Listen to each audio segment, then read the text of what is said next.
Omori begins in a barren white void.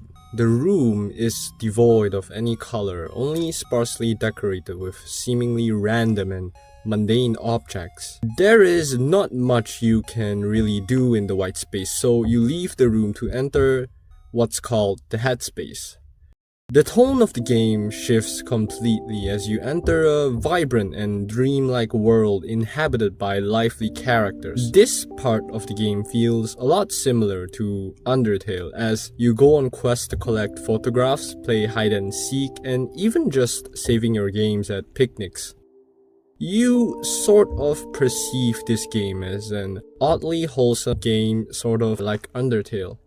Temporarily, you turn your gaze away from the oddities to focus on the light-hearted story and the silly characters, lulling you into a false sense of comfort and security until the headspace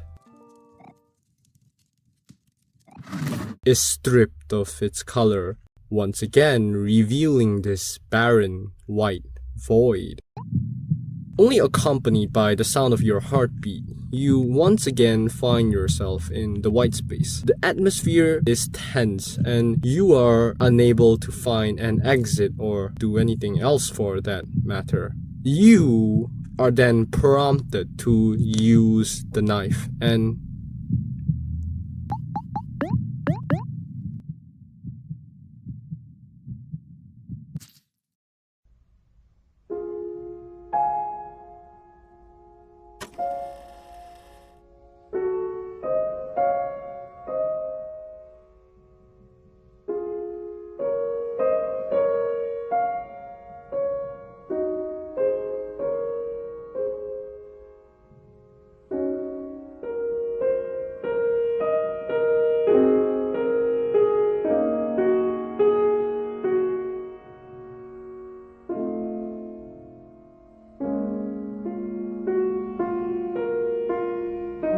So, yeah, if you're still sticking around, you probably have a few questions like, why did you stab yourself? Or what is the white space? What's up with the photographs? What is Omori? And more importantly, why should you play Omori?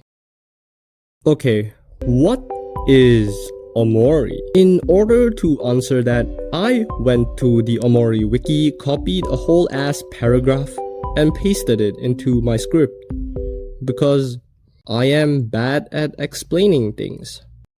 So here it is. According to the Omori wiki, Omori is a surreal psychological horror RPG maker game developed by Omocat. Echoing past psychological top-down 2D games like Undertale, Omori is this light-hearted but weird game about a bunch of friends on an adventure. For the most part, you can tell how this game is inspired by other avant-garde or revolutionary JRPGs like Earthbound and Humaniki.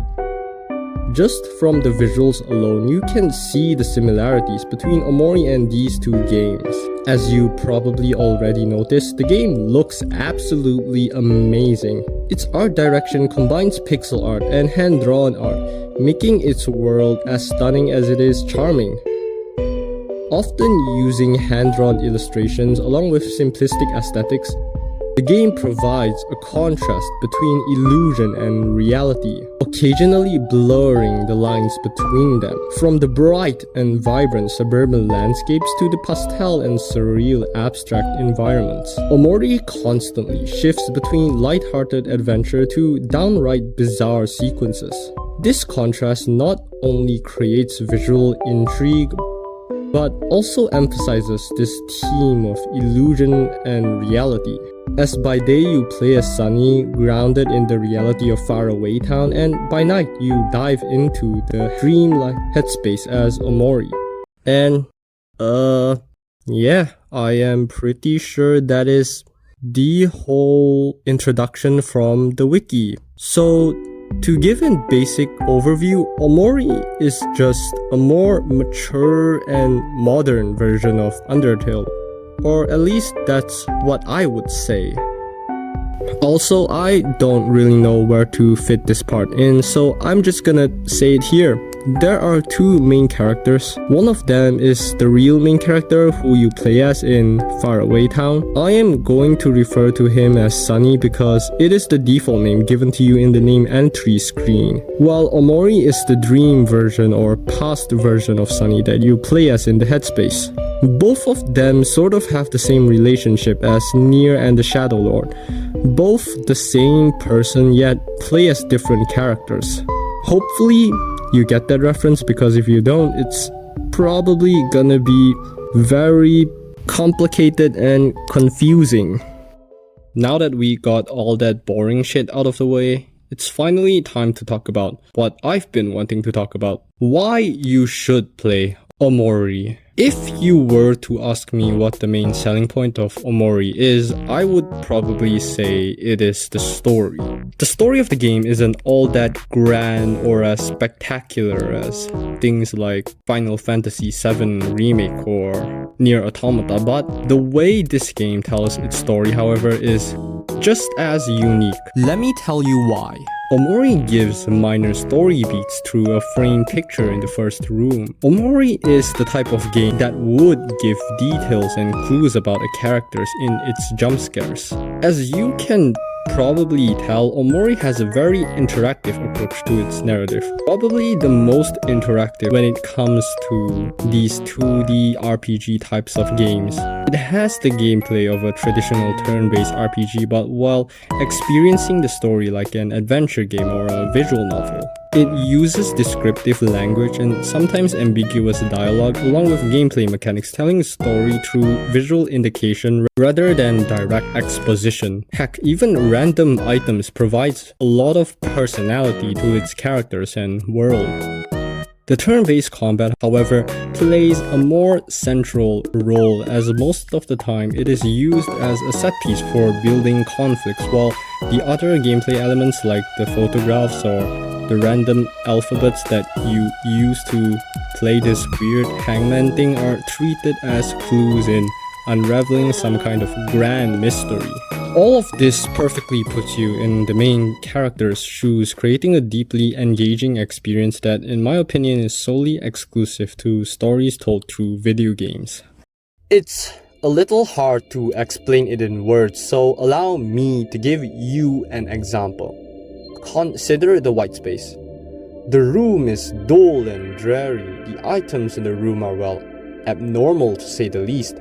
The room has an unwelcoming and uninviting feeling to it, yet it isn't particularly hostile. Everything in the room is bizarre and inconsequential, and that's exactly the point of it. As the game progresses, you travel to colorful and whimsical places, making the white space out to be even more of an anomaly. You sort of understand that there's some kind of connection between the white space and our main character. Well, because look at them. They literally have the same color scheme, and two, because the game also indirectly tells you that. But anyways, I digress. The mundane content of the laptop, the eerie drawings of the sketchbook, the solitary light bulb, and the slightly isolated position of the door. Each and every single item tells you something about the white space, and in turn also telling you something about Omori himself. The white space is Omori's room. I mean that physically and also figuratively. It is a reflection of Omori's mental state as a reclusive shut-in, and also a reflection of his, well, actual room. Barren and minimalistic, his solitude conveyed through the black and white monotony of the room, while the boredom nearing insanity takes the form of irrational ramblings in his sketchbook and laptop. Through each and every clue we get in the white space, we start to get a better idea of who Omori is. It should be apparent by now that a lot of the details isn't overtly stated, and that's something I really like about this game. You feel smart when you do notice these details, and the game rewards you by showing you even more sides to these characters. The game is a master at visual storytelling, often giving us puzzle pieces in the characters' environments and interactions while you piece together who this character is. Through giving small details like in the expressive idle animations or the mismatched sizes and different styles of the fonts, the game is able to paint out vivid portraits of the personalities of each character. All of this is particularly evident during the introduction of our main cast. During the prologue, we are given just a surface level introduction to the characters. The limited understanding of each character works in the game's favor, however, as it creates room to further discover who they are through the subtle details hidden in their interactions. You start to notice how Hiro is afraid of spiders, or how Marie, Sunny's sister, always prepares a picnic for you as a checkpoint, or how Basil does not participate in the combat even when he is in the party. As you sink more and more hours into the game, you notice these small details about them. You see the different sides to these characters, and in turn, you gradually grow fond of them until they stop being just characters to you and start to feel like your actual friends. Wow, that is very pathetic to say out loud. Moving on, all of this is achieved through subtle details hidden in their interactions and dynamics that each character provides. Rather than just repeatedly telling you who they are, Fire Emblem Engage, characters show you their personalities through their actions, letting these characters feel like real people. Just to illustrate this point, I'm gonna talk about a random moment that I personally find very memorable. I remember there was this one point in this dungeon. Doing typical video game things, you get to this point where a trap blocks your path. The next checkpoint just barely out of reach. You can literally see the picnic with Mari on the other side. In any other game, the NPC at the other side would just not do anything while you yell at the screen for them to open the door! Open the door! Instead, Mari stands up and deactivates the trap, letting you in. I don't know about you, but as someone that plays a lot of video games, I think that moment is goddamn cool. The amount of times where an NPC just sort of stares at you while you are trapped behind a door or die in front of them is surprisingly a lot. Even long after finishing this game, this is one of those moments that just sort of lives rent-free in my head. Through this combination of memorable yet subtle character moments, the game is able to let its characters feel so much more alive. Another example that I really like comes when the group passes through these fields of flowers. Basil starts talking about them. He starts to talk about how Hiro reminds him of a rose for his kindness. Aubrey likened to a gladiolus. Gladys nuts. I thought that was a good idea, but I'm just gonna act like that didn't happen. Aubrey likened to a gladiolus, representing her strength of character. Kel a cactus for his resilience. It may not seem like much at the time, but through a small interaction like this that may not even mean much in the grand scheme of the story, you immediately understand the main cast's core identity. Additionally, drawing attention to Basil's affinity for flowers, which, yeah, flowers are gonna be pretty important later. Omori is filled with these small character interactions that breathes life into these pixelated characters, painting out who they are through a combination of different moments. In a lot of ways, if you take the game out of, well, this game, Omori is just this culmination of small slice of life moments. A low-stakes adventure about a bunch of friends exploring a weird fantasy world, and luckily we can really see how the mechanics of the game reflect that. Each character has a skill set that complement each of their personalities. For example, Aubrey's confrontational moves show her willful disposition, while Cal's playful and sometimes reckless moves showcase his carefree and impulsive personality. Hiro, on the other hand, uses healing and supportive moves that reflect his nurturing personality. Besides just their individual moves, each character can perform what's called a follow-up move. The characters interact with and banter with one another, letting us understand who they are to each other and who these people are to Omori. In turn, gradually making you feel accepted into the group. While initially the main enemy types that you fight against are ground moles and rabbits, not long after you start to encounter these twisted Lovecraftian horrors in the gaps of Sunny's imagination, something that can only be described as personifications of Sunny's own fears. These creatures are terrifying. They haunt you throughout the headspace and even throughout reality. It is during the nighttime when Sunny starts hallucinating his house is transformed into this demonic hellscape, quite literally thrusted into a situation where he needs to confront his own fears. This confrontation is portrayed using the combat system. At first, you attack this something, but it doesn't work. You try running and it also doesn't work. You are afraid and alone, but suddenly, this happens. Someone or something teaches you the ability to calm down.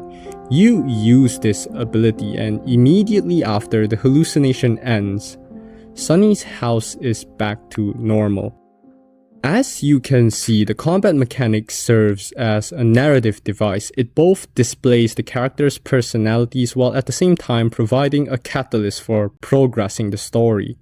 It incorporates mechanics like emotions to indicate what the characters are feeling, also having skills not as attacks that merely decrease an enemy's health, but as actual actions that have consequences. Okay, listening back to it now, I sort of make it sound like every single attack you take during fights have some kind of big consequence to the story, but for the most part, it really doesn't. Things like this only happens during serious fights, and the game makes it very apparent that during those fights, the actions you take are gonna be important. Also, I am talking way too much about the combat system now, like 2 whole elaborated examples. I should probably end this part here. The first time after waking from the headspace, you find out that life sort of sucks. All of your friends have drifted apart over the years, and Aubrey in particular has been taking it the hardest. She feels abandoned by her friends and in turn feels bitter towards them until the point where the first time you do see her in reality, she, along with her new friends, are just beating the shit out of Basil. Of course, you and Cal confront Aubrey about it, so a fight occurs. During the fight, you attack Aubrey while equipping a knife. At this point, you've done the same thing hundreds of times now in the headspace. But this time, things do not go well. When you attack her, you actually physically slash her with the knife, injuring her.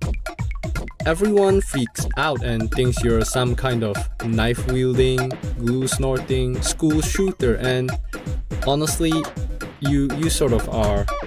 And Cal just takes your knife away. Lots of things to unpack there. Sure, Sunny stabbing people with a knife. Pretty bad, I'm not gonna deny that. But Aubrey is literally wielding a baseball bat with nails sticking out of it. Like, that is literally a weapon out of The Walking Dead or something.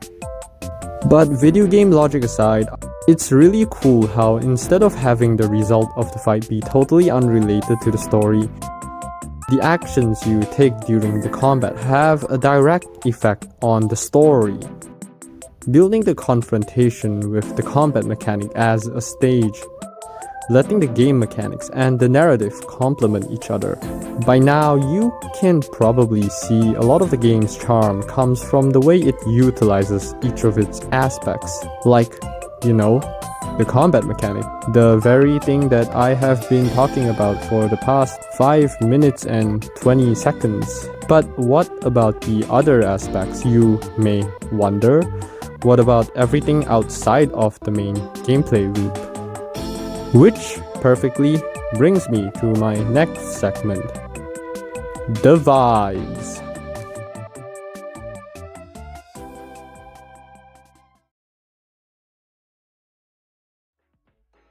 In the context of this game, vibes are the general atmosphere or impression you get from a certain place or situation, usually providing little to no words yet easily conveying what emotions or vibe that you are supposed to feel in a given situation.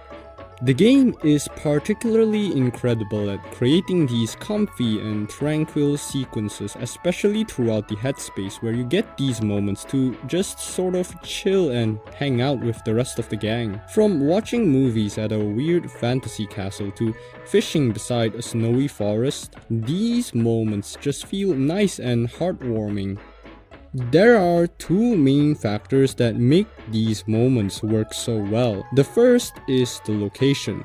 The sheer charm of the dreamy and soft-hued art style along with the otherworldly but captivating background is already enough to exude or multiply the vibe of a certain situation. The second factor, well, being as corny as it sounds, the presence of your friends. Usually brought alive by these endearing sprite animations, you can see how these characters spend time with each other. No matter if it's just playing cards or attending a bizarre poltergeist masquerade party in the bottom of the ocean, it is easy to see the familiarity that each character have for each other. But what happens if this familiarity is completely snatched away from you? This is exactly what happens on the second night when entering the headspace. Instead of being greeted by your friends like usual, you are met with complete and utter silence. There is no music, no one around at all. A place usually so filled with joy and laughter, replaced with tension and uneasiness. The pervasive sense of solitude doesn't stop there, however, as you head down to the park in hopes of finding your friends or anyone at all. You are met with even more solitude. Mari is not at her usual picnic spot. The people you played hide and seek with are all absent. Even the enemies are nowhere to be seen. Throughout this segment of the game, you are constantly reminded of the absence of your friends or the absence of everything in general. This part of the game feels unsettling. It sort of gives off the same vibes as one of those liminal spaces. A place usually so filled with laughter and joy, reduced to a state of abandonment.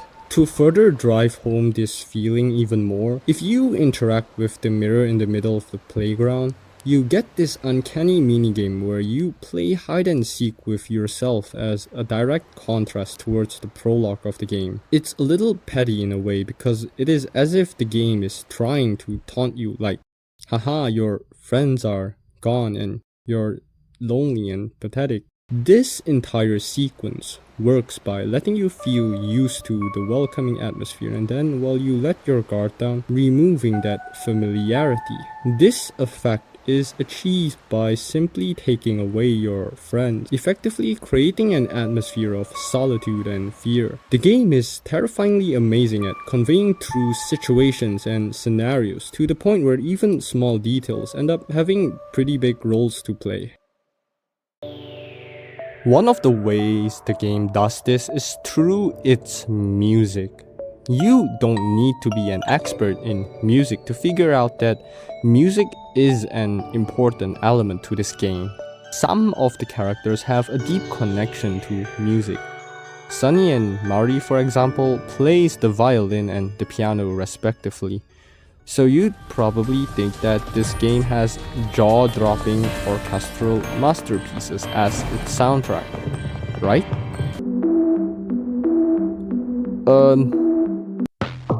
Nope, not this one.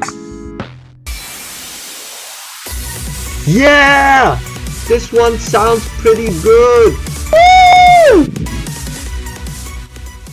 I mean, don't get me wrong, I think the majority of the game's soundtrack sounds very solid. It's just that the game does not have what you would call a traditionally sounding soundtrack.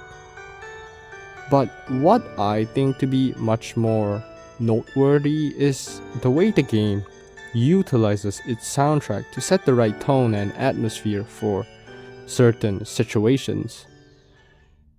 The music of this game knows when to be fun and exciting.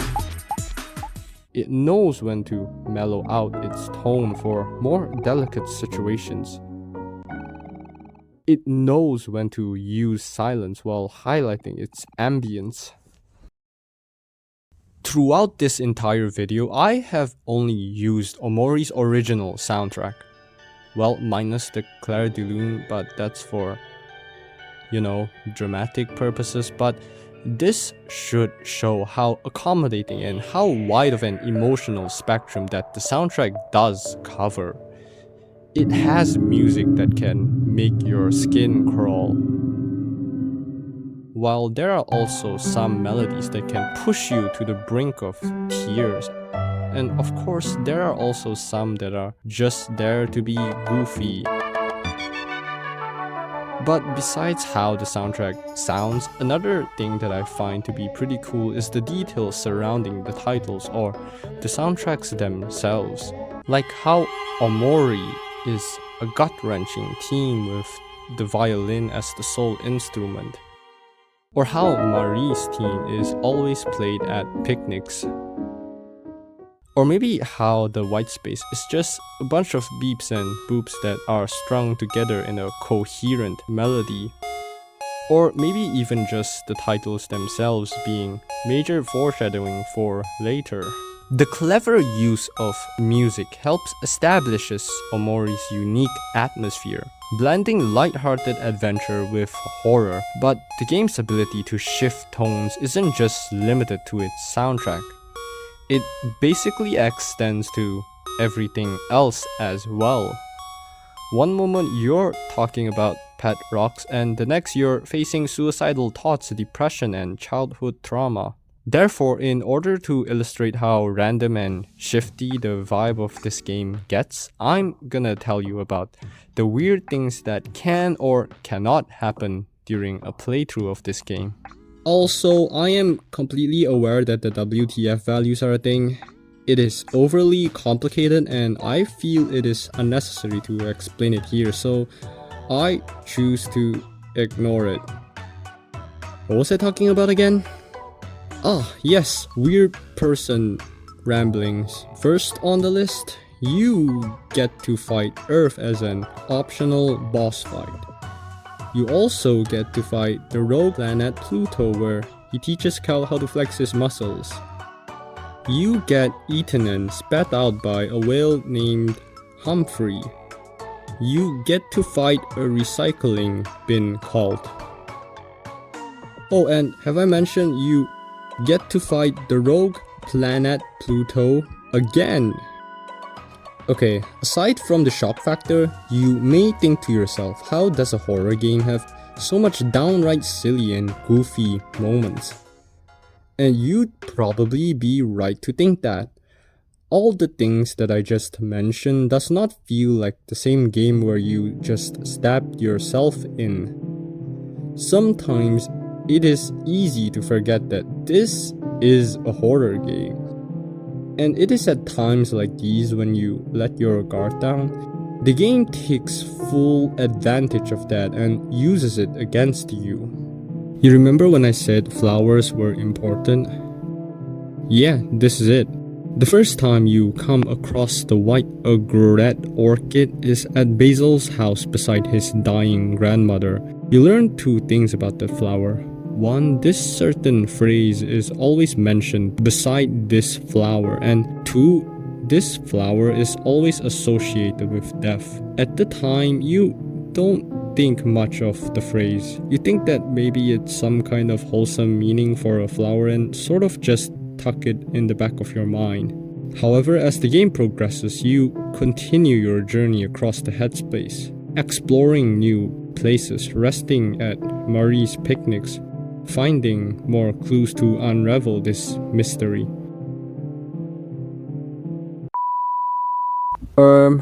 Okay. In a few more seconds, I am going to casually give a pretty big spoiler for the game. It's not the biggest spoiler in the game, but still, spoiler alert. You somehow end up here. At this point in the game, it is already revealed that Mari is dead, so when you come across this scene, it doesn't entirely surprise you. The calm music across the black stage, illuminated only by the bed of white egrets, creates an almost serene atmosphere. But that serenity descends into pure nightmare as Marie transforms into something and lunges at Omori. At that moment, you rethink the phrase, "My thoughts will follow you into your dreams." The meaning of it shifting dramatically, and then you think to yourself, whose thoughts have been following Sunny into his dreams, and why are her thoughts haunting him in the headspace?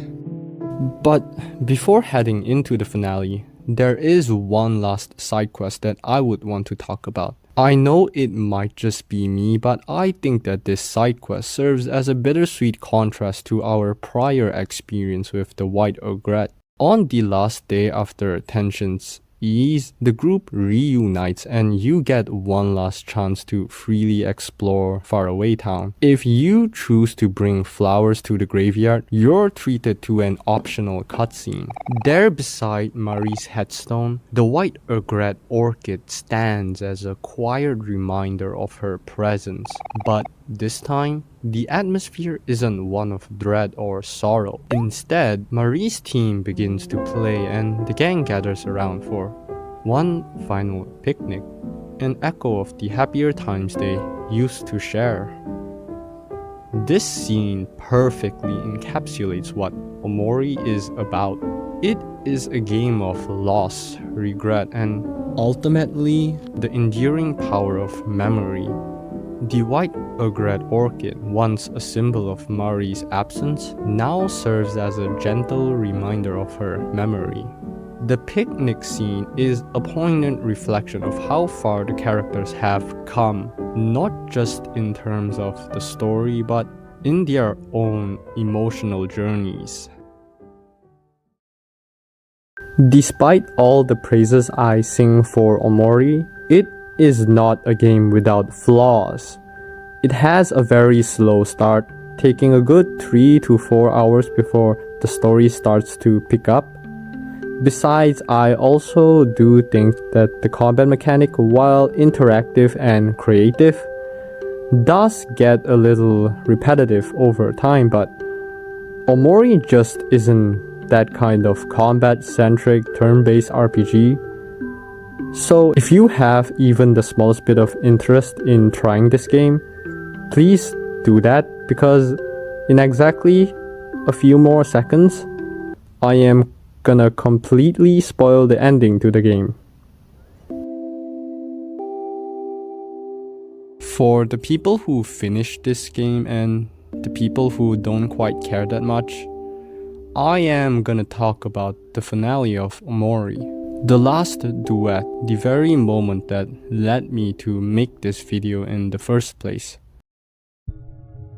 The ending sequence begins on the very last day. You are launched into Omori's past memories, forcing you to relive the days of Mari's death. The way the game makes you do this is very creative. In these fragmented memories, you are tasked with piecing together what happened on that day by gathering photographs. Photo by photo, you gradually regain your memories. On that day, you were supposed to play the violin on stage. You were supposed to give a performance in front of your friends and families. You were restless, uneasy, and even more than that, you were afraid of disappointing them.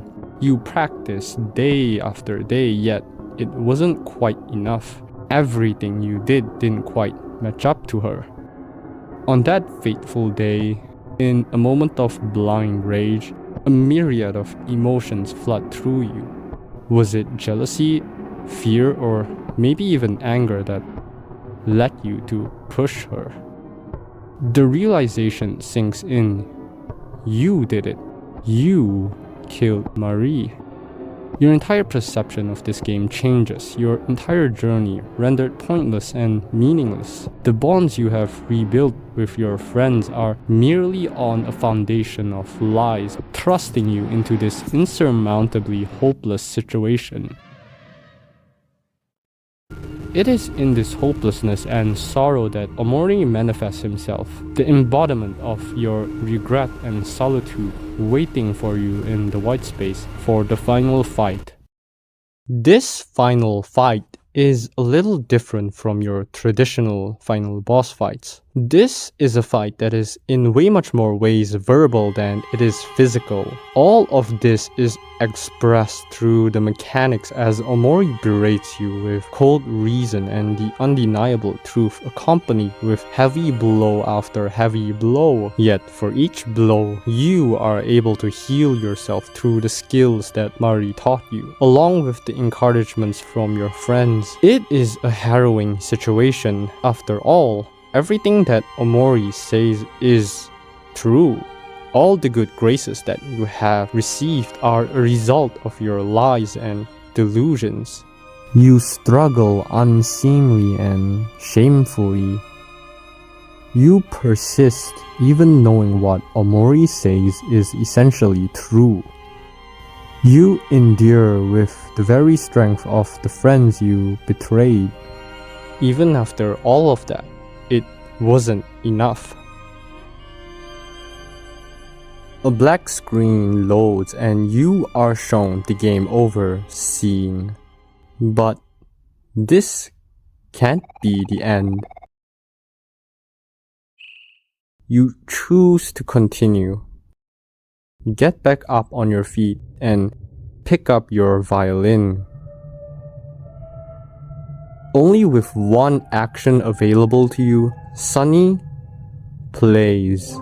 With the first note of the piano, all the meticulous build-up, all the strands of foreshadowing, all the pain and suffering has been leading up to this one instant. And in a rare case like this, where the music, the art, and the story perfectly converges, you get to witness a once-in-a-lifetime moment so impactful and raw that will persist in your memories long after you finish this game.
Sunny wakes up at the hospital. And depending on how many side quests that you have completed, you will receive an equivalent number of flowers from the people you have helped. Which isn't really that relevant to the story, but it's a cool touch that I can appreciate. You head out of your room and there, you are presented with a choice. Either follow Kel, Aubrey, and Hero, or follow Basil. If you are going for the true ending, you should go with Basil. You follow Basil, leading you to a room. A cutscene loads and everyone is gathered in the room. For the first and last time in this game, Sunny finally speaks to tell everyone the truth. And that is where the credit rolls. Yeah. That is a very bleak ending and you don't get to see the other character's reaction. This ending is as depressing as it is up to interpretation. But out of all the endings that you can possibly get in this game, this one is by far, well, the most overall happy ending that you can get out of all of them. It may seem cruel or unfair that even after all Sunny went through, this is the best conclusion for him. But I think that this ending is very telling of the kind of game Omori is, because the meaning of this ending completely depends on you. Do you think your friends are gonna condemn Sunny for what he did? I mean, of course they are. He did do what he did. The real question is, will they ever eventually forgive Sunny? On one hand, this entire journey has been one of self-healing, forgiveness, and learning to put faith in others, but on the other, it would be disingenuous to think that people can genuinely be forgiven for something so unforgivable and awful. I feel like it would be wrong of me to just give you an interpretation of this ending, so allow me to talk about just one last detail of this game. When I was doing research for this game, I stumbled upon a category on the Omori wiki under mechanics labeled 143. So apparently, the number 143 means I love you, originating from a lighthouse keeper communicating with his family using a sequence of flashing lights. The number 143 appears a lot in this game. When something deals damage to you, bam! 143 damage. You need to wait exactly 143 seconds to leave this room. This song has 143 in it. Just like how the lighthouse keeper kept flashing the lights, this feels like Murray's message to Sunny, persisting in his memory and transcending even death. As bleak and as despairing the ending is, there is still a glimmer of hope to be found there.